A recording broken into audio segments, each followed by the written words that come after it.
Welcome to Brainfluence. I'm Roger Dooley. Joining me today is my friend Thomas Ramsoy, and he is going to briefly explain who he is and what he does. Oh, Roger, pleased to be here. I'm Thomas. I'm the CEO and founder of Neurons. I have a background in both clinical neuropsychology, neuroscience, and I took a PhD in neurobiology, these kind of fancy imaging, brain imaging methodologies. And I've been dabbling in this space of neuromarketing, consumer neuroscience, applied neuroscience for the better half of 20 years-ish, I would say. And I'm running my own company called Neurons, in which we are both testing with neuroscience methods, but also now building AI models that are basically predicting the stuff that we usually have to test every single time. And I wrote a book about it that is called How to Make People Buy. Right, which I've got right here. It is a great book. I've read it. And I noticed, though, Thomas, you just mentioned neuromarketing and consumer neuroscience, but both of those terms are not on the cover of your book. Can you explain why you made that choice? Yeah. So the choice, I wanted to have a title that, and you can see the subtitle there is also, it's actually about how I wanted to have a little cheeky title to make people a little kind of, interested, but maybe a little bit annoyed. So, because are we really just brain tricking people to buy stuff, or what are we doing? And what we find every time is that with neuromarketing, with consumer neuroscience, we are basically seeing that it's through engagement. It's not through trickery or malignant behaviors that we are making people buy. It's actually through engagement and interest and desire that we do that. And I wanted to build that into the book title.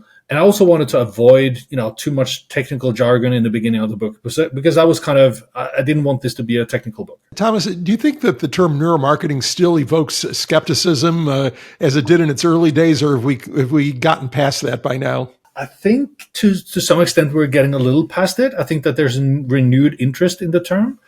What I hear at least is that there's a lot of people that are interested in it.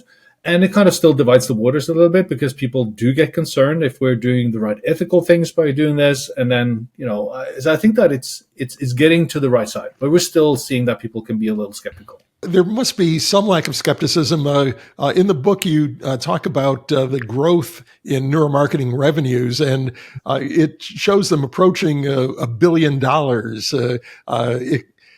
Is that really the case? I mean, this must be pretty much under the radar, because we don't see that sort of visible presence for a market that's that large.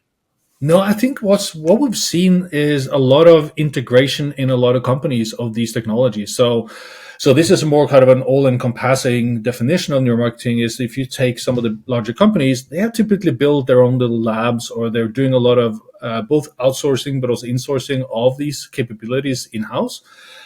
We have built some of these labs and the solutions for these companies.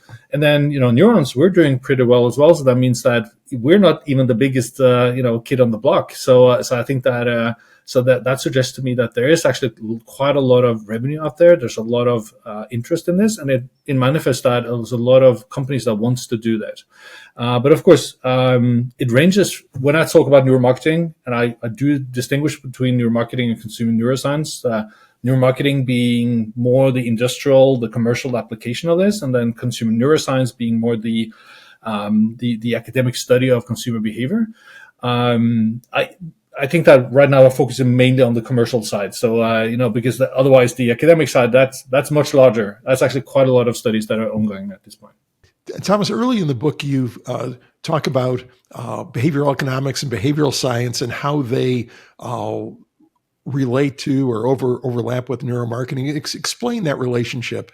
When you look at behavioral economics and nudging and all these kind of behavioral designs, there's a lot of interest in that. We see that people are really interested in understanding what drives people's behavior, what makes us tick, what makes us do good or bad decisions, so to speak. And there's been the economics basically took in psychology for quite some, many years ago, even decades ago, and it showed that it had an added value that, all the way back to the 70s and 60s with Kahneman, Tversky, all these kind of researchers doing psychology and economics, showed that it had an added value. The way I see it is that psychology has kind of moved on, and it's kind of integrated neuroscience as part of its apparatus and the way that we both study the mind, but also the way we understand the mind as well. And I think that in economics, there's been a kind of a slow reckoning now that they need to do the same thing. And that's why we end up with neuromarketing. So to me, I see myself first and foremost as a psychologist and secondary as a neuroscientist. For me, neuroscience is just a tool and a way to understand the human mind and human behavior, and not the other way around. What do you mean by neurobehavioral design? Oh, that's a good question. That's a whole kind of worm to open, to be honest. But I think that it kind of goes into, if you talk about behavioral design, the limits of behavioral design when we talk about things today, just by looking at people's behavior, how can we nudge people and affect people's behavior? It tends to focus on a kind of almost like a mapping exercise. So if we do this, people tend to do this over here. If we do this over here, then people tend to, do other behaviors. But it doesn't really open the box, so to speak, to make us understand exactly why people are doing the way they're doing.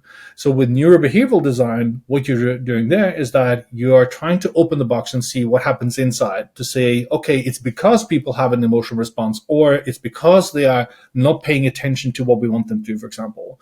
And this is what the neuroscience component actually provides, is an extra layer of understanding and a new set of tools in the toolbox that we can kind of dig a little bit deeper to understand what drives people's choices. Thomas, one of the things that has been known for quite a while, and you've written about it and I've written about it, but many people still find counterintuitive, is that our brains decide before we're consciously aware of making a decision. What's the research on that, and how do you explain that to somebody who says, "Well, that doesn't make any sense"? I'm sitting here, I'm thinking about this, and okay, now I'm going to decide right now. And you're saying, "Well, no, actually, you decided, 7 seconds ago or a minute ago." Explain that. There's so many ways we can give examples of that people find more kind of intuitive, they can relate to. And it's what I tend to do is I talk about everyday behaviors that you do and you take for granted. Just, walking from point A to point B. You don't have to think about every single step you do. It's an autopilot thing. You just say, hey, I'm just going to go over there, for example. Or if you take up a cup and you drink from it. So those are really, really basic things. But you also know that these behaviors are they are learned, they're acquired, because when you were born, you didn't know how to pick up a cup, you didn't know how to walk, so you had to learn it, you had to overlearn it, and it became part of your autopilot behaviors. So I use that very often as a kind of example of how we should think about, human behaviors in general. And we see that the problem with, the brain is that it's such a kind of an energy hog. It just requires so much energy. It basically takes up about 20 to 25% of the energy budget of the brain, of the body, although it just makes out about 2%-ish of the body, right? So what we see is that whatever the brain can do to reduce consumption of energy, it will do. And one way it can do that is to turn things into autopilot behaviors. And that's why we have certain types of behaviors that just automatically happen. So a good example from consumer psychology is that if I just say toothpaste to you, automatically you will start thinking about Colgate, for example. And that automaticity to it is something that is a good indication of how we are making decisions before we even feel that we make up our minds. And this is one of the things I try to talk about in the book as well, is how we need to kind of almost like if you take a football game and you see, was that a fault, for example, or a basketball game, for example, was there a misstep, or was there something wrong with it during the game? You have to stop and you have to go to slow motion, right? And I think that what we need to be able to better to understand is we need to also think about that we have now the opportunity to go slow motion style to understand exactly what happens millisecond by millisecond in the brain of people. And that's when people understand those analogies and those metaphors, that's almost like a penny drop moment, and it's almost like they see this for the first time and they really get interested in it. Yeah, I'm not sure I completely agree that you're going to convince everybody with that because it's just so counterintuitive that a decision has been made before we're consciously aware of it. But I take your point. Now, Thomas, talk about micro decisions. What are micro decisions? Yeah, we tend to, typically say that when we're making decisions, the intuitive way that we think about it, but also the classical kind of economic way to think about this is that we're out there, we're gathering information, we're weighing the pros and cons of that information, and then we make up our minds, and then we act that out, so to speak.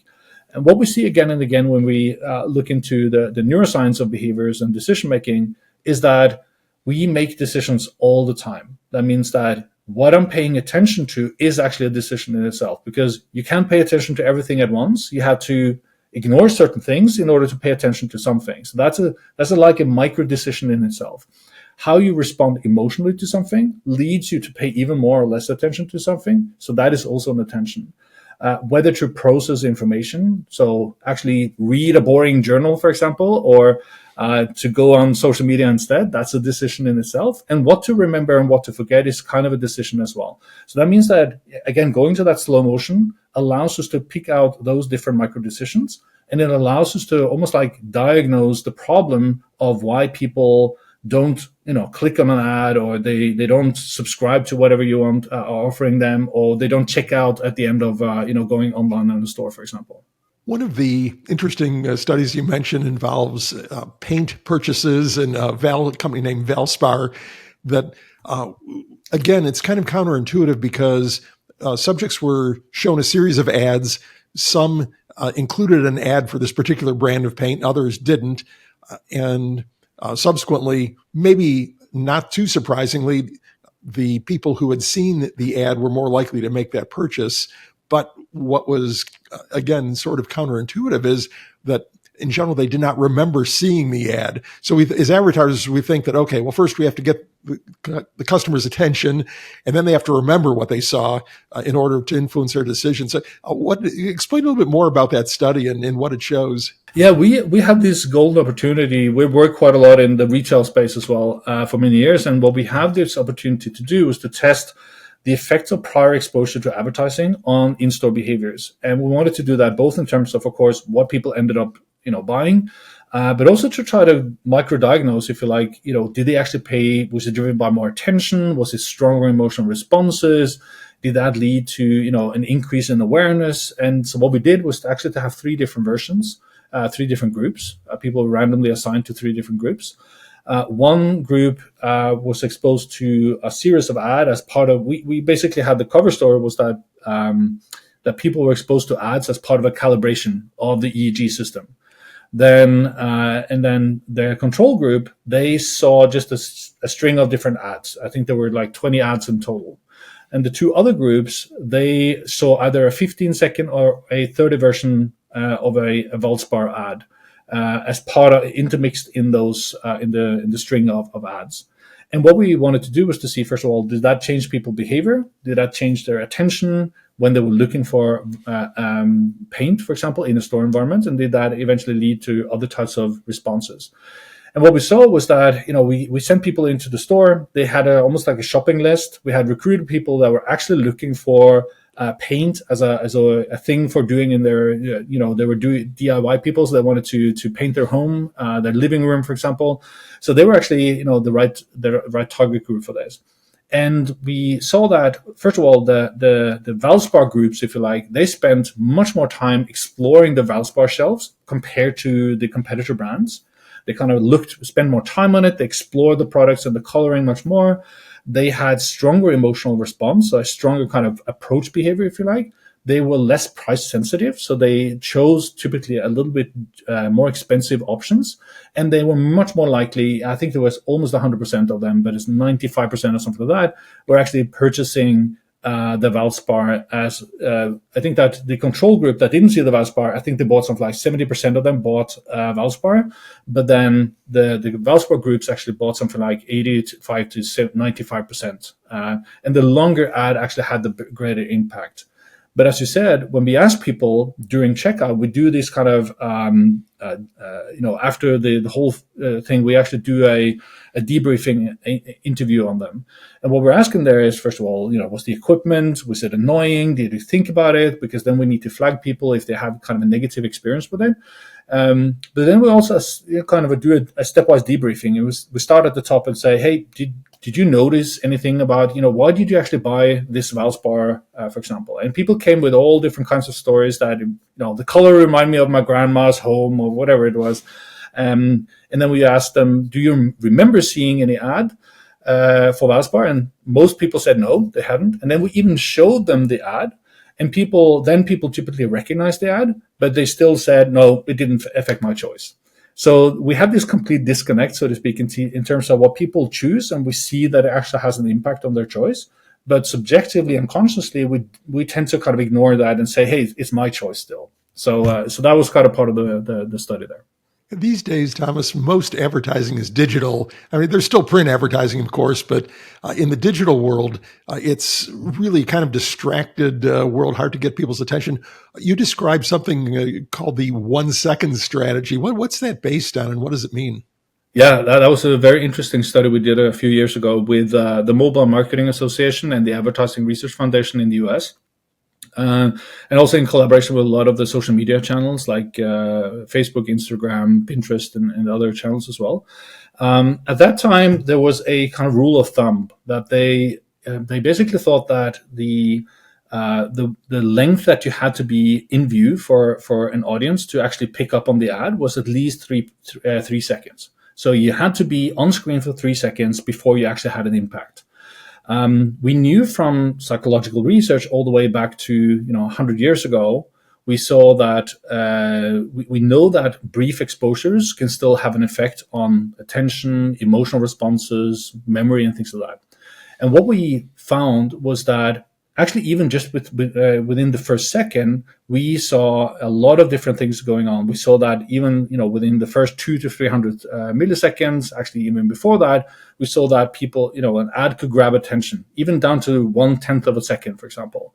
We saw that an ad can actually grab attention. And then within 300 milliseconds, so a third of a second, we saw that if there was an emotional bump, they would tend to stick around the ad for a little longer.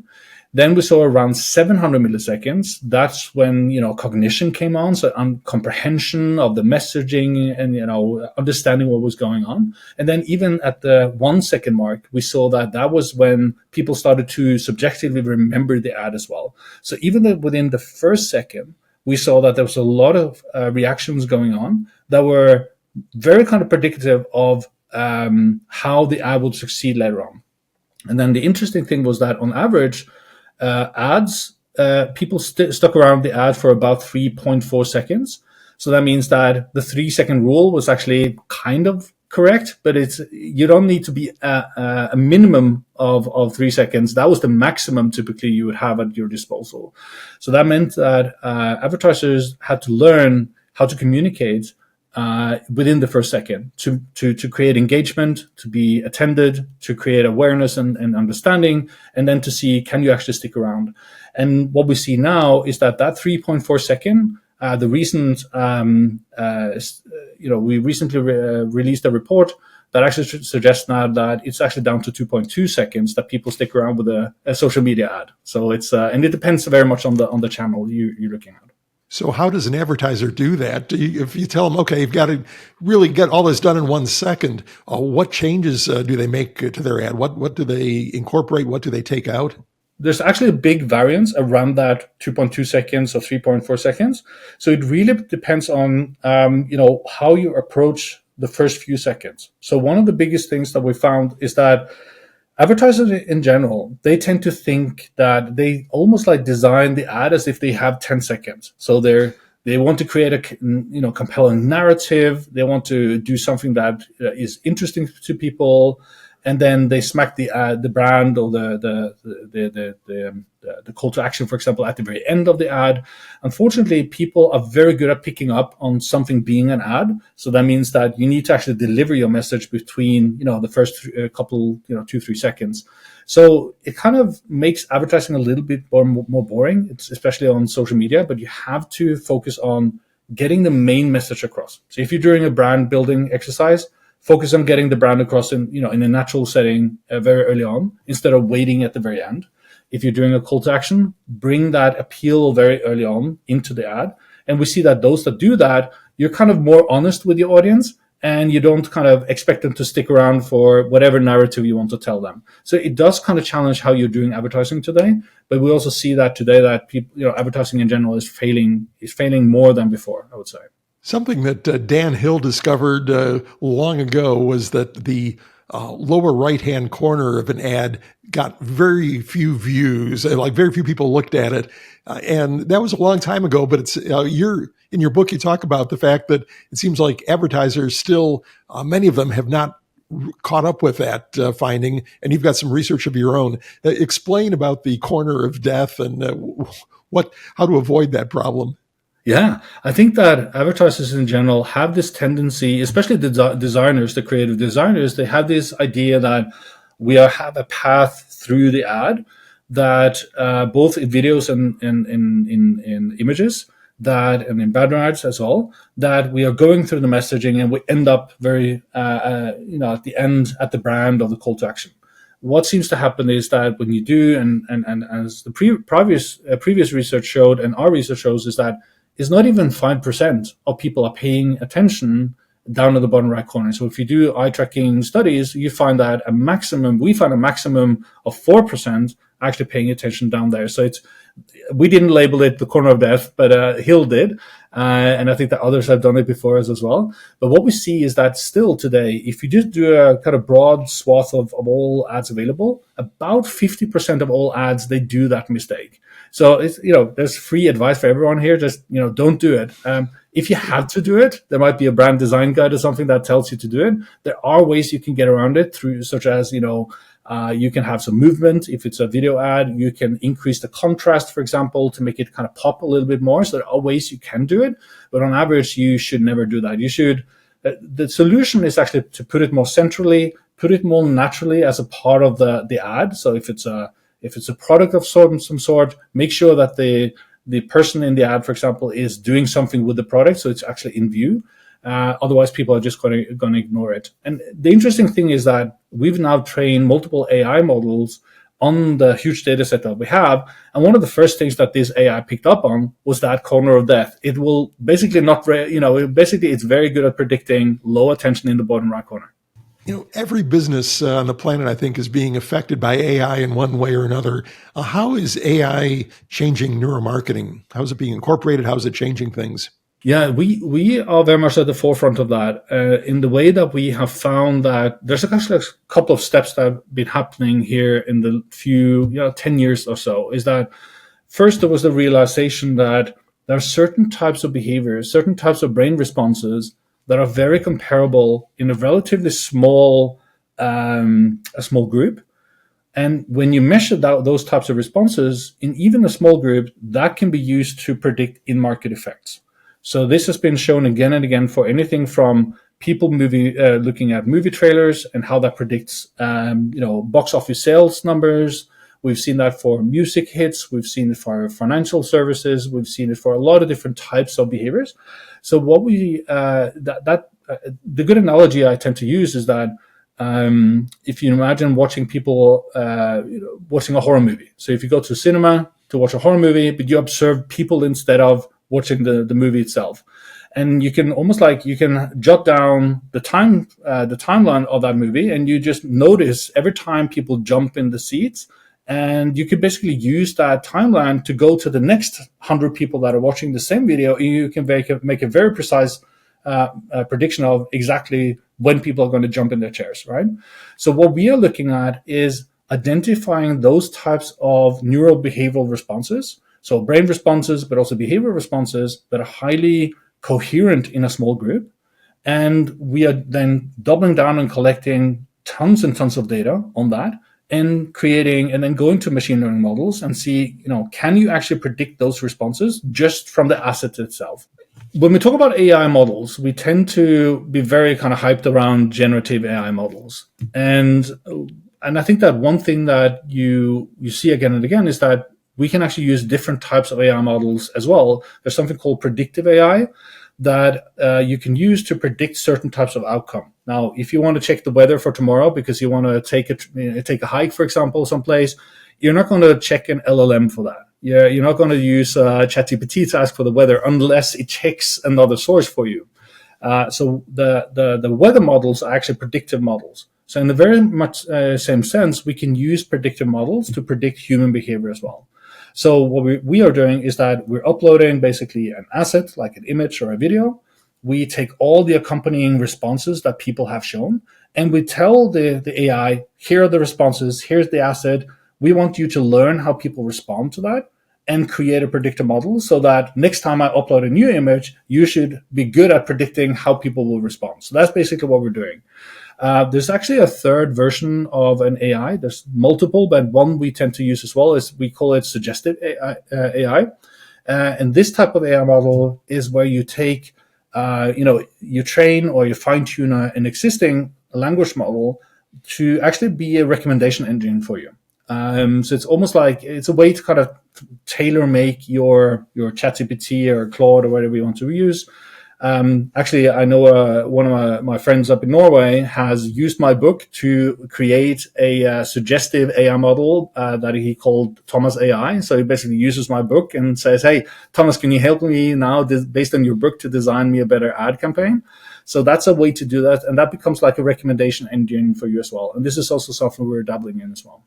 Very interesting. I've done something similar. I've got sort of a Roger AI that I haven't published, but I'm trained it on my books and writing. So, yeah, it's pretty interesting. In fact, I had Marshall Goldsmith, the coach, legendary coach, on the show a while back, and he's launched MarshallBot, which is basically a compilation of all of his work this is a major project. This wasn't just dumping a few things into ChatGPT. He had a team of 8 developers in India working on this, but basically putting all of his knowledge and writing and combining that with a little bit of real world knowledge too from outside into something that would give advice based on his ideas. And I've played with it, and I even asked him a question, asked his bot the question, and it was very interesting. We agreed that the bot actually gave maybe a slightly better answer than he did in when we were just chatting on the podcast. Yeah, best of all, it doesn't get tired, right? Right, and it never forgets too. That's the thing. Like, sadly, people ask me about something I wrote in Brainfluence, and in chapter 73, and I'm wait a minute, let me get the book. I got to check that. But Thomas, one thing that neuromarketing has always been seemingly something that was good for big companies, big brands, the Coca-Colas and BMWs that could afford either to hire expensive contractors or even build their own labs and such. But how would you advise a small business or a very small agency? Are there tools out there that they can use to employ some of these techniques and accomplish some of those same kinds of results? Yeah, I think that definitely I always think that there's the way I try to work is that one of the things I like to focus on is to basically try to enable people to make better decisions. And I find that there's at least 2 different ways of doing that. One is through information and inspiration and motivation. So how, like we're doing now, we're sharing some knowledge. We're sharing, through books, for example, through talks. How can we make people understand that, there's something called the corner of death? That's a free advice, so to speak. So listen to those advices. I think that's one thing. There's a lot of knowledge out there that you can tap into and experiment with.